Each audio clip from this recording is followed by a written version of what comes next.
जय हिंद। आज के इस वीडियो में हम भारतीय बैंक के बारे में समझेंगे और बैंक के थोड़ा इतिहास के बारे में जानेंगे और कुछ ऐसे महत्वपूर्ण जो प्रश्न हैं जो मैं आपके बीच में इस वीडियो में डिस्कस करूंगा और सारे प्रश्नों को एक एक करके उत्तर भी दूंगा। तो सबसे पहले अगर आपको एक बार हमारा रिक्वेस्ट यह करना चाहते हैं कि अगर आप हमारे चैनल पे इस चैनल पर पहली बार विजिट किए हो तो चैनल को सब्सक्राइब कर दीजिएगा। वीडियो अच्छा लगे तो लाइक करिएगा और अच्छा नहीं लगे तो डिसलाइक करिएगा, और कारण क्या है डिसलाइक करने का वो भी बताइएगा ताकि हमारे जो गलतियां हैं उसको हम ठीक कर पाएँ।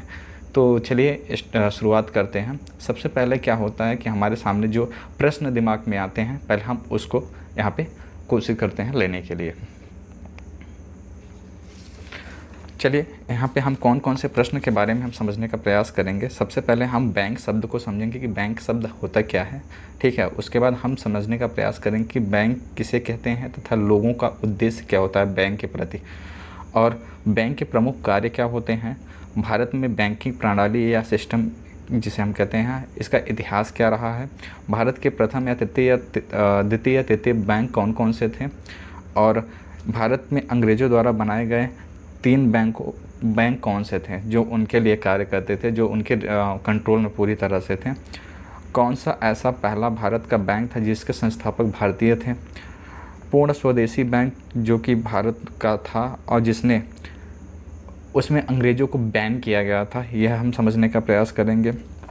भारत का पहला बैंक कौन सा था जिसकी शाखाएं विदेशों में हुआ करती थी। यूनियन बैंक ऑफ इंडिया का उद्घाटन किसने किया था। अंग्रेज़ों की प्रेसिडेंसी बैंक किसे कहते थे। इंपीरियल बैंक ऑफ इंडिया कब बनाया गया था और क्यों बनाया गया था, कारण को समझाइए। आरबीआई कब अस्तित्व में आई तथा उसके कार्य के बारे में यहाँ पे बताएंगे आपको।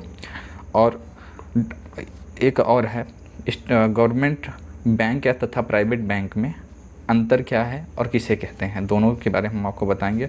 स्मॉल बैंक तथा पेमेंट बैंक किसे कहते हैं, इनके हम दोनों चीज़ों के बारे में आपको ब्रीफ में संक्षिप्त जानकारी देंगे। और ऑनलाइन वीडियो केवाईसी कराने वाला भारतीय बैंक सबसे पहला कौन सा था उसके बारे में आपको बताएंगे। भारत सरकार बैंकों को प्राइवेट क्यों करना चाहती है, इसके बारे में थोड़ा बहुत ओवरव्यू देंगे आपको। और अगर इस सारे प्रश्नों का उत्तर मिल गया होगा तो कहीं नहीं कहीं हम 15 से 16 प्रश्न आपके बीच में डिस्कस करेंगे और आपको बताने का प्रयास करेंगे कि यह सारी चीज़ें हैं क्या। तो चलिए स्टार्ट करते हैं और आपको बताते हैं एक एक करके और एक एक प्रश्न का उत्तर बताते हैं। तो बैंक शब्द की बात आती है, जैसे कि बैंक हम जब लेते हैं तो कहीं ना कहीं हमारे दिमाग में किनारा शब्द की बात आती है। मतलब किनारा क्या होता है, कहीं ना कहीं वो स्ट्रोम यानी धारा जैसे चीज़ें होती हैं, तो जैसे नदियों का किनारा होता है, तो यहाँ पे वह किनारे की बात नहीं हो रही है। पहले बैंक वर्ड को हम समझते हैं। ऐसा माना जाता है इटली में कि जो है बैंकिंग का कार्य पहले क्या होता था, ब्रेंच से होता था। यानी जो हम डेस्क ब्रेंच पे बैठ के अपना कोई काम करते थे तो वहाँ पे लेन देन बैठ के ब्रेंच पे होता था, तो बेंच कहा जाता था। बेंच ही शब्द से बैंक बनाया गया है यहाँ पे। पर यहाँ पे वह धारे की बात नहीं हो रही है, यहाँ पे बात हो रही है आपके ऐसा फाइनेंशियल इंस्टीट्यूशन यानी वित्तीय संस्था जहाँ पे पैसे को डिपॉजिट किया जाता हो और विड्रॉ किया जाता है या फिक्स डिपॉजिट किया जाता है, यानी जहाँ पे जहाँ पे सिर्फ पैसे से रिलेटेड यानी फाइनेंशियल से चीज़ें कार्य होती हैं वह बैंक कहलाता है। अब कहेंगे कि बैंक कार्य क्या होता है। बैंक को मैं आपको सिंपली कार्य बता देता हूँ। बैंक क्या करता है, हमारे और आपके पैसे को लेके हमको क्या करता है, एक समय अवधि के बाद उस पर ब्याज दर दे के रिटर्न करता है। मतलब कि कुछ ना कुछ ब्याज जो हर बैंक का अलग अलग पॉलिसी निर्धारित होता है उसमें क्या करता है वो लोगों को पैसा उस पर अपना ब्याज जो लोगों का पैसा होता है उस पर ब्याज रिटर्न करता है। बट यही कंडीशन तब होती है हमको जब ब्याज कब देना होता है, जब हम आवश्यकता अनुसार जब हमको किसी बिजनेस या किसी मेडिकल फाइनेंशियल एजुकेशन के लिए जब ऋण बैंक से लेते हैं तो कहीं ना कहीं हमें इसका उल्टा करना पड़ता है। बैंक को इंटरेस्ट यानी ब्याज किसी न किसी दर पे हमको पे करना पड़ता है, उसका मूल जो लोन होता है उसको भी हमको देना होता है। तो यह चीज़ हम आप समझ चुके होंगे कि बैंक का कहने का मतलब यह होता है वह एक ऐसी संस्था होती है जहाँ पे लोगों का पैसा जमा होता है और बैंक क्या करती है हमें एक समय अवधि के बाद उस पर इंटरेस्ट यानी ब्याज देती है। यह चीज़ें आपके दिमाग में कहीं ना कहीं क्लियर हो गई होगी। तो शायद ये दोनों आपके बैंक शब्द भी समझ में आ गया और आपको उसके कार्य क्या हैं और लोगों का एक जो उद्देश्य होता है बैंक के प्रति वही होता है कि कहीं ना कहीं वह अपने पैसे को सुरक्षित जगह रख सकें और उस पर जो उनकी सेविंग होती है उस पर कुछ ना कुछ इंटरेस्ट यानी ब्याज कुछ मुनाफा पा सकें। तो इसीलिए क्या करते हैं लोग, इसी पर्पज़ से बैंक का इस्तेमाल करते हैं। और एक पर्पज़ और होता है, आवश्यकता पड़ने पे लोन मिल जाता है, तो कहीं ना कहीं लोगों का इससे फ़ायदा होता है। तो यह रहा कुछ हमने आपको जानकारी दे दी है। अब चलिए भारत में बैंकिंग प्रणाली का आरंभ कब हुआ, थोड़ा सा इसको हम समझने का प्रयास करते हैं।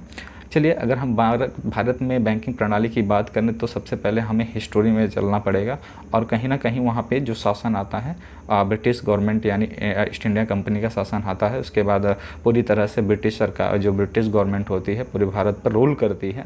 तो कहीं ना कहीं यह चीज़ें हम पहले समझने का प्रयास करते हैं। सबसे पहले अगर बैंक की बात करें तो हमारे सामने 3 बैंक होती हैं जो कि बनाई गई थी अंग्रेज़ों के द्वारा। तो सबसे पहले जो बैंक का नाम था बैंक ऑफ हिंदुस्तान, जिसे 1870 में बनाया गया था, जिसका हेडक्वार्टर कोलकाता में हुआ करता था। और कुछ समय पश्चात इसको लगभग 1958 के पश्चात इसको बंद कर दिया गया था। और सेकंड बैंक वो आता है अवध कमर्शियल बैंक, जिसका मतलब कि हेडक्वार्टर होता था फैज़ाबाद। ठीक है, तो इसमें क्या हुआ था कि इसमें अंतर क्या था बैंक ऑफ हिंदुस्तान में और अवध बैंक जो कमर्शियल बैंक हुआ करता था, उसमें अंतर क्या था कि जो कि बैंक ऑफ हिंदुस्तान था, इसमें क्या था कि भारतीयों का कोई इसमें मतलब कि समावेशन नहीं हुआ करता था, इसमें कोई सम्मिलित नहीं थे, जिसमें उसमें ना भारतीयों को कोई कार्य करने दिया जाता था और ना ही इसमें किसी प्रकार का हस्तक्षेप हुआ करता था। पूरी तरह से यह कंट्रोल में बैंक ऑफ हिंदुस्तान केवल ब्रिटिश लोगों के यानी अंग्रेज़ों के ही अधीन था। तो इसलिए मगर अवध बैंक जब आया तो इसमें भारतीयों को भी मौका दिया गया कि कहीं ना कहीं उसमें भी कोई मैनेजर, क्लर्क, चपरासी जैसे जो पोस्ट हुआ करता था, तो भारतीयों को भी यहाँ पे अलाउ किया गया। फिर उसके बाद आता है आपका इलाहाबाद बैंक, जो कि टोटली 1865 में आता है और यह एक ऐसा बैंक होता है, जॉइंट स्टॉक बैंक होता है। जॉइंट स्टॉक बैंक यह एक्ट था जो कि 1860 में इसको पारित किया गया था, जो कि इसमें क्या होता था, बहुत सारे बैंकों का शेयर एक होके, मतलब मान लीजिए 100 बैंक हैं तो 100 का मतलब उसमें मान लीजिए 500 का शेयर है, तो उसमें जितना जितना परसेंटेज जिनका शेयर हुआ करता था, तो टोटल स्टॉक बना के यानी टोटल जॉइंट स्टॉक बना के उनका शेयर होता था, उतने हिसाब से उनका मलिकाना हक होता था। ऐसा नहीं था अलग अलग नहीं होते थे ये। तो कहीं ना कहीं ये 3 बैंकें हम समझ चुके हैं बैंकों के बारे में, जो कि प्रथम में आई थी, फर्स्ट एंड ऑल। तो और उसके बाद भारत के में ऐसा कौन सा बैंक था जिसके संस्थापक भारतीय थे, जो कि उन्होंने बनाया था। तो हम आपको इस प्रश्न का उत्तर देना चाहते हैं कि वह ऐसा बैंक है जो भी आज भी उपलब्ध है, और मैं बता देना चाहता हूँ कि वो पीएनबी बैंक है, पंजाब नेशनल बैंक, जिसे हम अभी भी हम कहीं ना कहीं मेरा भी अकाउंट उसी बैंक में है, और जिसके संस्थापक थे लाला लाजपत राय। ठीक है, इसे 1894 के आसपास बनाया गया था, यानी उसी एक्ट में बनाया गया था। बाद में इसका पहले जो हेडक्वार्टर हुआ करता था मुंबई में हुआ करता था, पर जब इंडिया का पार्टीशन हुआ आज़ादी के बाद तो उसका न्यू दिल्ली हेडक्वार्टर अभी कर दिया गया है। तो यह रहा आपका 7वां प्रश्न। 8वां प्रश्न में हम आपको लेंगे पूर्ण स्वदेशी बैंक। आप कहेंगे स्वदेशी क्या होता है? इंडिजीनियस मतलब होता है कि जैसे कि पूरी तरह से वो कहीं बाहरी चीज़ों से नहीं बना हो, केवल अपने भारतीय से बना हो। तो यह पूर्ण स्वदेशी बैंक जिसे कहते थे सेंट्रल बैंक ऑफ इंडिया, जो कि पूर्ण स्वदेशी बैंक था। इसमें ना तो अंग्रेज़ों का खाता खुलता था, ना अंग्रेज़ों का पैसा डिपॉजिट होता, ना ही अंग्रेजी कर्मचारी इसमें काम करते थे। पूरी तरह से ये हिंदुस्तानी था। मतलब कुल मिला के हम अगर मोटा मोटा शब्द लें तो अंग्रेज़ों को यहाँ पे बैन किया गया था। ठीक है, अब भारत का बैंक कौन सा ऐसा बैंक था जिसकी शाखाएं विदेशों में हुआ करती थी? तो मैं आपको सबसे पहले बात बता दूं कि बैंक ऑफ इंडिया की जो ऐसा बैंक था पहला भारत का जिसकी शाखा विदेशों में हुआ करती थी। बट कुछ समय के पश्चात बैंक ऑफ बड़ौदा की जो शाखाएं थी, यह 1946 में सबसे ज़्यादा विदेशों यानी फॉरेन कंट्री में इसकी शाखाएँ हुआ करती थी। अब यूनियन बैंक ऑफ इंडिया का उद्घाटन ले लें तो 1911 में इसको महात्मा गांधी जी के द्वारा किया गया था। और अंग्रेज़ों की प्रेसिडेंसी बैंक किसे कहते हैं? ठीक है, तो हम आपको पहली बात बता दें कि अंग्रेज़ जो हुआ करते थे उसमें क्या हुआ था कि उन्होंने पूरे भारत पे राज करने के लिए उन्होंने पूरे भारत को 3 खंडों में बांटा था, जैसे बंगाल, बॉम्बे और मद्रास। तो इन्हीं के हिसाब से इनको प्रेसिडेंसी बैंक उन्होंने बनाया था। तो जिनका नाम हुआ करता था बैंक ऑफ कोलकाता 3 वर्ष के बाद इसको चेंज करके बैंक ऑफ बंगाल कर दिया गया था। फिर उसके बाद आया था बैंक ऑफ बॉम्बे, फिर आया था बैंक ऑफ मद्रास। यह तीनों बैंक के थ्रू क्या करते थे, पूरे इन्होंने चेक बुक बनाना, करेंसी को छापना, मतलब नोटों को छापना, और उसमें बाद सारी बैंक की सुविधाएँ बनाना, ये सब सारी चीज़ें करते थे। तो ये 3 बैंक थी जिनका मैं ईयर भी बता देता हूँ, आपको डिफ़ाइन कर देता हूँ। बैंक ऑफ कोलकाता यानी बैंक ऑफ बंगाल की, जिसे 3 वर्ष के बाद हम जब जानते हैं, तो इसको बनाया गया था। आपको मैं पूर्ण तरह से बता देता हूँ कि इसको बनाया गया था आपका 1881 के आसपास, ठीक है। उसके बाद इसमें क्या हुआ कि फिर 1806 के आसपास बनाया गया था। फिर इसे 1809 में थोड़ा सा परिवर्तन करके बैंक ऑफ बंगाल कर दिया गया। फिर बैंक ऑफ बॉम्बे को बनाया गया 1840 में, फिर बैंक ऑफ मद्रास को बनाया गया 1843 में। तो आप समझ सकते हैं कि यह 3 बैंकें थीं अंग्रेज़ों के द्वारा जो कि उन्होंने बनाया था। तो कहीं ना कहीं इन बैंकों के थ्रू ही पूरे भारत पे वो अपना क्या क्या कारोबार और नोटों की छपाई और लेन देन सारा चीज़ें प्रोसीड करते थे। पर हुआ क्या, जब प्रथम विश्व युद्ध हुआ तो बहुत सारे बैंक भारत में हो चुके थे उस समय। जब प्रथम विश्व युद्ध हुआ 1914 से 1918 के बीच में, तो हुआ क्या, 500 से अधिक बैंक यानी 588 से अधिक बैंक भारत में क्या हो गए, पूरे लॉस में चले गए, दिवालिया घोषित हो गए, लोगों का पैसा डूब गया। तब अंग्रेज़ी सरकार के दिमाग में कहीं ना कहीं यह बात आई कि कहीं ना कहीं एक ऐसा बैंक होना चाहिए जिसमें मतलब कि एक सारी बैंकों पे वो क्या करें, नियम कानून रूल बनाए जिससे लोगों का पैसा डूब ना पाए।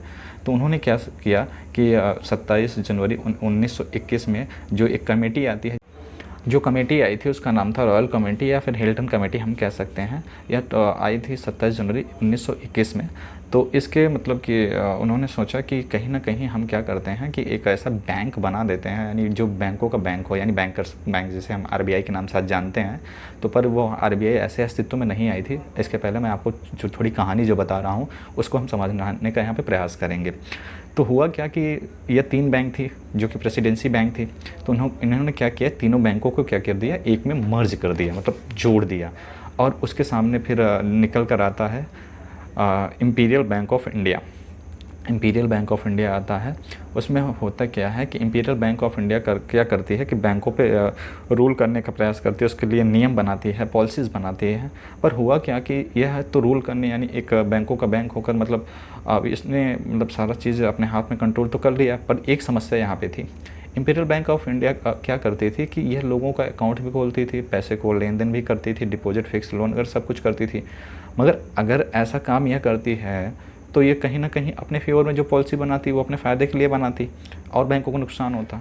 तो दिमाग में यह बात आ गई। तो फिर उसमें हुआ क्या कि सारी चीज़ों को क्या किया, लास्ट में इस बैंक को भी क्या किया गया, हटा के फिर इसमें इसी बैंक को कन्वर्ट कर दिया गया आपके एसबीआई बैंक में, यानी स्टेट बैंक ऑफ इंडिया, जिसे हम भारतीय स्टेट बैंक कहते हैं, जिसको स्टेट बैंक ऑफ इंडिया हम आजकल हमारे आम अगर भाषा में कहा जाए तो सरकारी बैंक के नाम से हम लोग ज़्यादातर जानते हैं उसको। अकाउंट्स ज़्यादातर उसमें भी होते हैं, मेरा उसमें भी अकाउंट है। तो इसको मर्ज कर दिया गया। तो ये रहा कुछ बैंकिंग इतिहास। फिर हम थोड़ा सा अस्तित्व में आते हैं कि सबसे बड़ी बात हुआ क्या कि इम्पीरियल बैंक ऑफ इंडिया को बनाया कब गया था। तो मैंने आपको बता दिया कि यही 1921 के आसपास में पूरा इसको फॉर्म में ला दिया गया था। फिर आता है कि आरबीआई कब अस्तित्व में आया। आरबीआई, तो आरबीआई की बात कहें तो आरबीआई को लाने का एक उद्देश्य यह था कि आरबीआई जब आया था ना, आरबीआई को लाया गया जब, तो हुआ क्या कि आरबीआई को इसलिए लाया गया कि यह एक ऐसी संस्था थी जो बैंकों के लिए नियम बनाती थी, कानून बनाती थी कि बैंक कितने और तक काम करेंगे, कहाँ कहाँ काम करेंगे, कितना इंटरेस्ट आप देंगे और कितना मतलब पॉलिसीज होगा, कितने अकाउंट ओपन करेंगे, बहुत सारे रूल्स बनाते थे। पर आरबीआई क्या करता था कि पहले यह क्या हुआ था, प्राइवेट था संस्था, ये प्राइवेट हुआ करती थी। उसके बाद इसको फाइनली 1935 के आसपास इसको फाइनली ये फॉर्म में आ गई थी, ठीक है। तो हुआ क्या कि इसमें जो टोटल पहले कैपिटल था इसमें 5 करोड़ रुपए यानी 100 रुपये का शेयर लोगों को अलॉट किया गया था। और यह लोगों के पैसे के थ्रू आरबीआई को बनाया गया। ये भी एक प्राइवेट संस्था था। बट हुआ क्या, उसके बाद लोगों के द्वारा धीरे धीरे यह क्या हुआ, फिर जैसे ही ये रूल करना सब बैंकों के लिए सारे काम करने लगे, तो इसके भी शेयर क्या कहते हैं नाबार्ड में और भी होम लोन्स में इसके भी शेयर थे। तो पर क्या हुआ कि इसको सेल्फ पे काम करना था, क्योंकि बैंकों का राजा कहा जाता था। तो राजा तो ऐसा नहीं करता, बैंकों की तरह काम करेगा ना, तो इसको भी हटा दिया गया, मतलब हटाया गया इसमें से, उसके शेयर हटा के सिर्फ अब क्या किया गया कि यह काम करती क्या है, नोटों को छपाई करती है और अदर बैंकों के लिए पॉलिसीज बनाती है, बैंकों को लाइसेंस देना, बहुत सारे काम इसके होते हैं जो कि आप हम यहाँ पर समझाने का आपको प्रयास कर चुके हैं। तो कहीं ना कहीं आपने आरबीआई के बारे में भी थोड़ा बहुत समझ लिया। अब चलते हैं थोड़ा सा, हमारा जो सेकंड 14 नंबर का प्रश्न आता है, यह है हमारा गवर्नमेंट बैंक और प्राइवेट बैंक में अंतर क्या होता है। चलिए आपको उसके बारे में भी बात बता देते हैं कि प्राइवेट बैंक और गवर्नमेंट बैंक क्या होता है और उसके अंतर क्या होते हैं। सबसे पहले हम प्राइवेट बैंक की अगर बात करें तो कहीं ना कहीं वह एक ऐसा बैंक होता है, अगर मान लीजिए बैंक का शेयर 100 रुपये है, मान लीजिए 100 करोड़ है मान लीजिए, ठीक है, तो अगर जिस पे गवर्नमेंट का जो शेयर का हिस्सा होगा अगर 51 यानी 50 से नीचे होगा, 51 से मतलब 30, 25, 26, 20, तो यह जान लीजिए कि यह एक प्राइवेट बैंक है। और जितना भी शेयर मान लीजिए 25% जो कि गवर्नमेंट का शेयर है, बाकी 75% आम पब्लिक का और किसी एकल व्यक्ति का है, तो यह प्राइवेट बैंक के रूप में काम करते हैं, प्राइवेट बैंक ही कहलाएंगे, ठीक है। और सरकारी बैंक किसे कहते हैं तो आपको यह भी बता दें, सरकारी बैंक वह बैंक होता है जैसे कि 100 करोड़ का कोई बैंक है, ठीक है, जिसमें 51 या फिर 51 से प्लस यानी 85 या 70 शेयर गवर्नमेंट का है और बाकी जो शेयर बचता है आपका 65 मान लीजिए गवर्नमेंट का है, बाकी 35 अगर किसी अदर पब्लिक या किसी एकल व्यक्ति का होता है, तो उसमें क्या होता है कि यह सरकारी बैंक होता है। आप कहेंगे इसका फ़ायदा और नुकसान क्या है। देखिए आपको बात बता दूं, अगर सरकारी बैंक है तो आपका फ़ायदा यह होता है कि जब ओनरशिप कहीं ना कहीं 51 से प्लस जाती है तो यह हमारा रूल होता है कि किसी भी अगर संस्था हो, बैंक हो, कोई भी कंपनी हो, अगर 51% से ऊपर जाता है तो कहीं ना कहीं वह व्यक्ति स्वामित्व में आ जाता है और आपके पैसे के लिए जिम्मेदार होगा। तो ऐसे ही सरकार, जैसा ही कि अगर बैंक में ओनरशिप सरकार की ज़्यादा रहती है तो वो कहीं ना कहीं जो आपको बैंक अगर डूबती है तो उसका जवाबदेही सरकार का होता है, तो इसलिए आपका पैसा डूबने के चांसेस वहाँ पे कम होते हैं। और यही प्राइवेट की बात करें तो प्राइवेट में क्या होता है कि वह अपने हिसाब से थोड़ा रूल और नियम बनाते हैं, अपने हिसाब से पॉलिसीज़ बनाते हैं और अपने हिसाब से जो ब्याज दर होता है निर्धारित करता है, फिक्स डिपॉजिट हो चाहे सेविंग अकाउंट का हो, सारी चीज़ें अपने हिसाब से वो मैनेज करते हैं।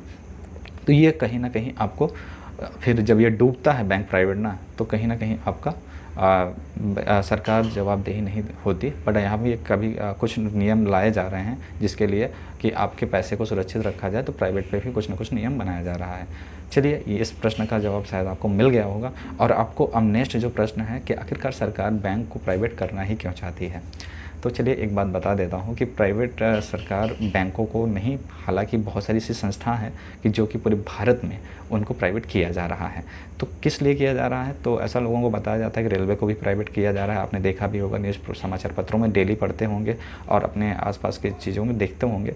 और ऐसी भारत की ऐसी संस्थाएँ हैं जो अभी भी मतलब कि एयरपोर्ट हुआ आपका, और भी ऐसी फैक्ट्रियाँ हैं जो भारत की सरकार के अंतर्गत काम करती, तो उसको भी प्राइवेट किया जा रहा है। तो जैसा कि बड़े बड़े लोगों का कहना यह है कि जो हमने न्यूज़ एजेंसी वगैरह कि सरकार धन इकट्ठा करना चाहती है। अब सरकार कहेंगे धन इकट्ठा करके करेगी, हो सकता है कि आपके देश का विकास करें। देश का विकास में जैसे इंफ्रास्ट्रक्चर हुआ, हेल्थ हुआ, एजुकेशन हुआ और सारी चीज़ों में हो सकता है पैसा को इन्वेस्ट करे। मगर ये मैं नहीं कह रहा हूँ, आप अगर अधिक जानना है तो आप अपने सरकार को आरटीआई के माध्यम से सारी चीज़ों को पूछ सकते हैं कि क्यों, क्या, किस लिए कर रहे हैं, सारी चीज़ें आपको हो सकता है मिल जाए। ठीक है, आरटीआई कैसे दायर करना है, नहीं आता तो उसके बारे में भी वीडियो हम आपको बता देंगे और सारी चीज़ें प्रोसेस को आपको समझा देंगे। तो यह रहा कि सरकार का बैंक को प्राइवेट और क्यों करना चाहती है। तो बैंक को ही नहीं, बहुत सारी संस्था को करना चाहती है। ये आप सरकार से पूछिए, हमें भी नहीं पता इस चीज़ के बारे में। और चलिए स्मॉल बैंक और पेमेंट बैंक के बारे में बता देते हैं थोड़ा बहुत। स्मॉल बैंक और पेमेंट बैंक की बात करें तो कहीं ना कहीं पेमेंट बैंक जो होता है और उसकी कोई शाखाएं नहीं होती ज़्यादातर, पर अब जब लाइसेंस मिलता है आरबीआई के थ्रू तो इनको 25% शाखाएं ग्रामीण क्षेत्र में खोलना होता है। और ऐसे ही फाइनेंशियल बैंक स्मॉल बैंक के थ्रू होता है, पेमेंट बैंक के थ्रू, दोनों एक ही जैसे काम करते हैं। पर इसमें कुछ डिटेल में अगर जानना है तो इसका वीडियो हम अलग से बना देंगे। स्मॉल बैंक और आपका पेमेंट बैंक में क्या अंतर है, कब बनाया गया, कौन सा पहला स्मॉल बैंक था, कौन सा लास्ट है, मतलब बहुत सारी चीज़ें आपको हम डिफाइन करेंगे इसमें। तो कहीं ना कहीं यह सारी चीज़ें थी जो मैंने आपको बताने का प्रयास किया। और हाँ, वीडियो केवाईसी जो कि हम लोग केवाईसी करते हैं, केवाईसी का मतलब क्या होता है, जैसे कि हमारा आधार पैन कार्ड हम लेके जाते हैं बैंक में, तो क्या होता है कि जब सारे फॉर्म को सबमिट करते हैं तभी जाके हमारा केवाईसी माना जाता है। और हमारा अकाउंट जो होता है वो सक्सेसफुली ओपन होता है। और हम लोग क्या करते हैं कि सारी एक मतलब बैंक में मतलब आइडेंटिफिकेशन हो जाती है और हमारा बैंक मतलब अकाउंट कभी बंद नहीं होता और हम लोग अपना जो लेन देन होता है, संचालन होता है बैंक में आसानी से करते रहते हैं। तो हुआ क्या कि पहले हमें ब्रांच के थ्रू जाना पड़ता था, बैंक के ऑफिस में मैनेजर से मिलना पड़ता था। पर अब क्या हुआ है कि जैसे ही कि रेगुलेशन हुआ, इंटरनेट की रेगुलेशन हुआ, तो फिर कोटक महिंद्रा बैंक ने सबसे पहले वीडियो केवाईसी यानी घर पर बैठ के आप अपने बैंक अकाउंट खोल सकते हैं और वीडियो के माध्यम से अपने साइन, पैन कार्ड, आधार कार्ड दिखा के एक सक्सेसफुल अकाउंट खोल सकते हैं। नहीं आपको बैंक ब्रांच जाने की कोई ज़रूरत नहीं है। तो कहीं ना कहीं हमने आपको इस वीडियो में बहुत सारे प्रश्न का उत्तर दे दिया है।